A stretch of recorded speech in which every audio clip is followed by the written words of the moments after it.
Hi, how are you? I am alright, thank you. Nice to meet you, Anita. Nice to meet you too. Okay. Yeah, I am glad I found you well. Thank you. I'm also happy you're well. Alright. Thank you for having me. Wow. So, Dr. Elvira, please tell us about yourself. There are people out here watching us, and we would like to know about you, where you work, what your qualifications are, and why did you choose being a doctor?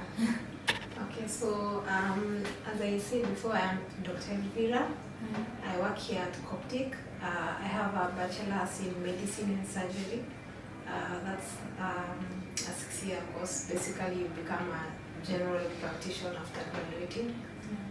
I chose medicine when I was a young girl. My dad told me about Dr. Ben Carson from the famous book Think Big. Oh, think big. Yeah. True. Yeah. It also almost influenced me. Oh, nice. Yeah, so that's how I found myself in a medical career. Has its challenges. At one point in med school, I was like, hey, is this thing, am I going to continue with this thing? But then when I finished and then I started practicing, I kind of enjoyed what I was doing. Yeah. And I think it made me settle. Oh. Yeah, and I think medical field is definitely a career in my future. Yeah, maybe not necessarily like to continue in clinic work all the time, Yeah. but yeah, it's certainly something in my future. Wow, so that is why you chose your career, because it was enjoyable. Yeah. Well, we are conducting a campaign about vegetables, and the fact that you are a specialist and a general doctor, we thought of having a talk with you so that we can gain insight on what you have to say about vegetables in regards to health. So moving to our first question, in the many researches and books that you have written about vegetables, I came along an article where you were saying you are what you eat. So in this case, I just thought about vegetarians because you were talking about them in an article, and I wondered, do you really support people who are totally vegetarians? And if you do, why do you support people who are totally vegetarian? Okay, so I don't subscribe to any particular diet plan. There are many out there, and also the data is very inconclusive because there are very strong proponents for each diet. So what I subscribe to is for the majority of your diet or your plate, you should have more vegetables than any other thing. And try as much as possible when you're eating the grains, because half of your plate should be ideally vegetables according to the plate model. Yeah. And then the other half, you divide a quarter, yeah, between protein and whole grains. And whole grains simply means foods, or rather grains whose outer skin has not been shelled out. Yeah. Then processed in the industry. Then they go there, they shell out, and then they add this antioxidant or this protein compound. Yeah. Yeah. Okay, wow. So you don't subscribe to vegetarians? No, I do not subscribe to any particular diet plan, because I believe there are some valuable nutrients in meat products that you would have to supplement if you were to strictly take a plant diet. For example, if you are taking a plant diet, that means you'd have to look for B12. You'd have to look for a supplement to give you B12. And many other things you get from animal. But for animal diets, it's good to get, if you're able to. Most people I know, they're not able to know where the source of their food comes from. But if you're able to, organic is best. Animals that have grown grass-fed, animals not industrial fed foods. Yeah. Injected with so many chemicals and antibiotics and whatever it is they give animals and they put in their products. As if it's as organic as possible, then it's not likely to give someone many problems. Awesome.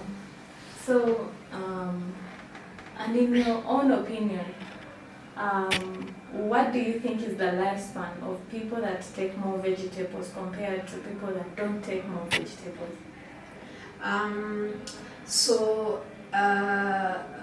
Of course, people who take less vegetables, their lifespan is certainly shorter. Yeah. And I don't mean non-vegetarians. Yeah. If you're talking about vegetarians and non-vegetarians, there's not enough data in literature to say who lives longer than who. Though there's a lot of data saying, as in there's no conclusive data. Mm-hmm. However, there is data that says the vegetarians live more than the people who take meat products. Mm-hmm. However, the general argument is that the research only put diet into consideration. They did put other factors that affect lifespan, like stress control, exercise, just basically a healthy lifestyle, meditation, all those kinds of things. So they say if that was put into consideration, maybe the vegetarians would not be said to have had a longer lifespan. So it's not very clear. But if you're talking about the general population, definitely people who eat vegetables tend to live longer than, like a wide variety of vegetables tend to live longer than those who eat a predominantly carbohydrate processed diet. Oh, wow. Alright, so we'll move on to the next question. And that is, what would you advise someone that has been diagnosed with diabetes?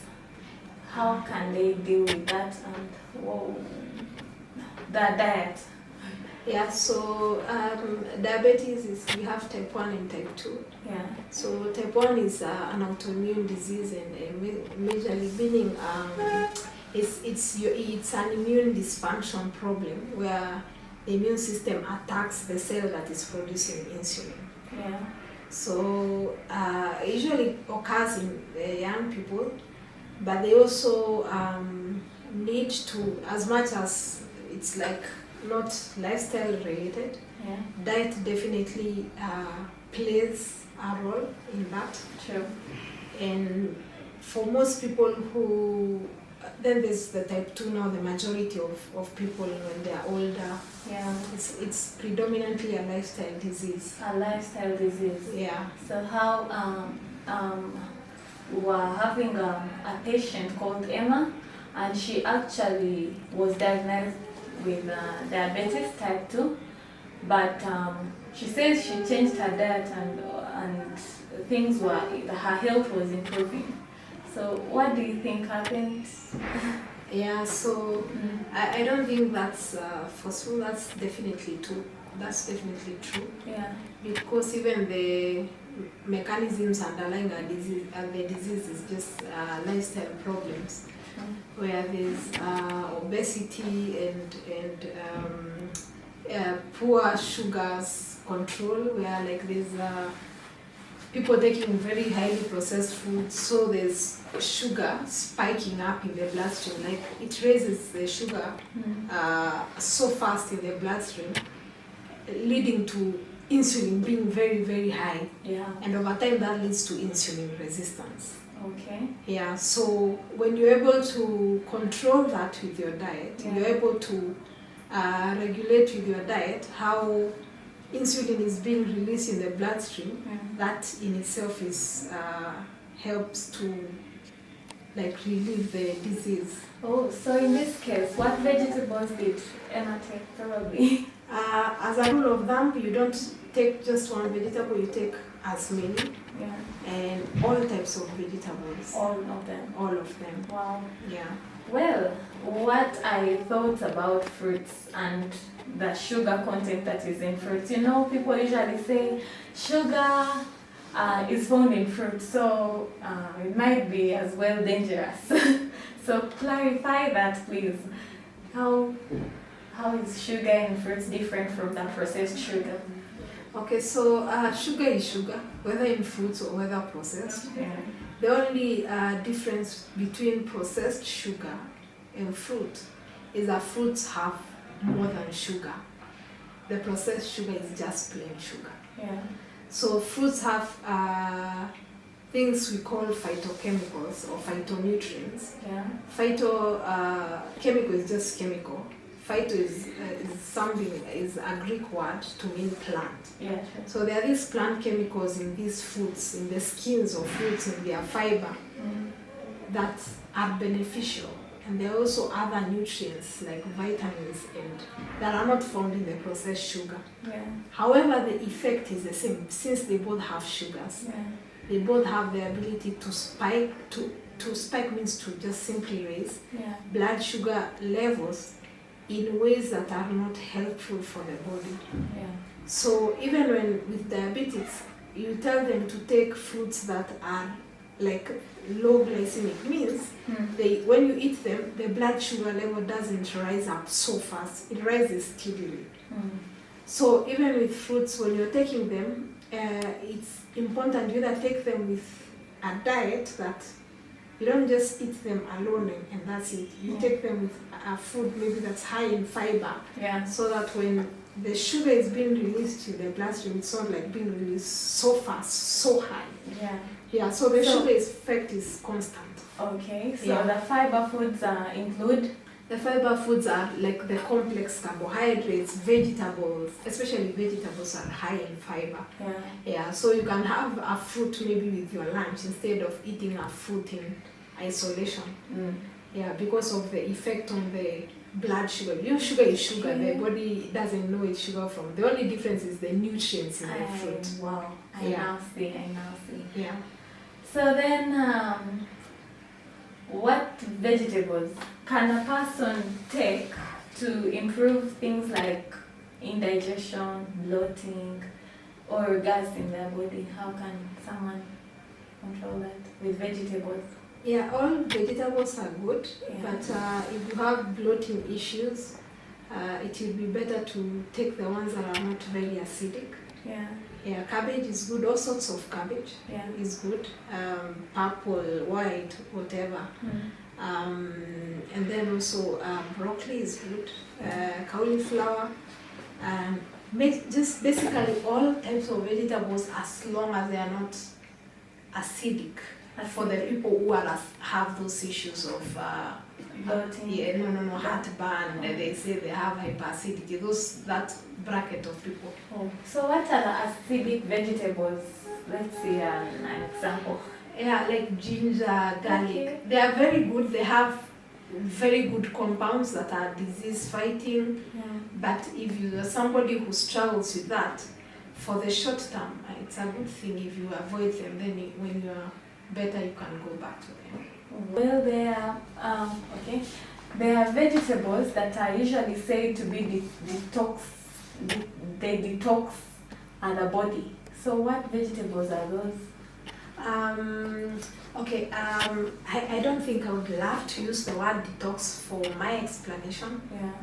But I don't think it's a particular vegetable. But I gave you a good example, a very good one, probably top of my list, the sulforaphane.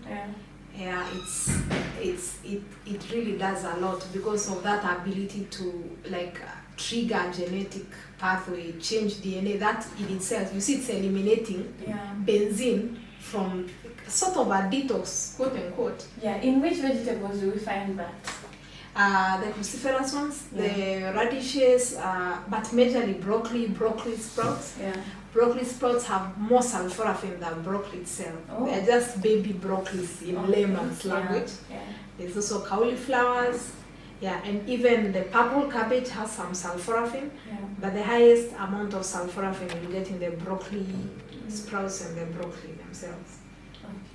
Well, we also have the people that kind of take plant leaves like mango leaves, eucalyptus? I know eucalyptus. Eucalyptus leaves, And they say that is curing cough, that is doing what? Yeah, so I haven't studied much about mango leaves and eucalyptus leaves.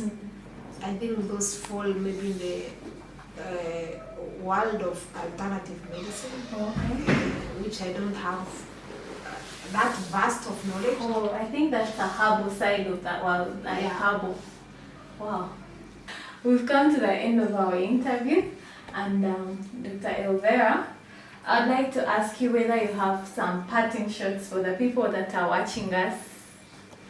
So my parting shot would be to say, like, your health is your responsibility. It's not the responsibility of the healthcare system. Yeah. And a lot of people forget that. They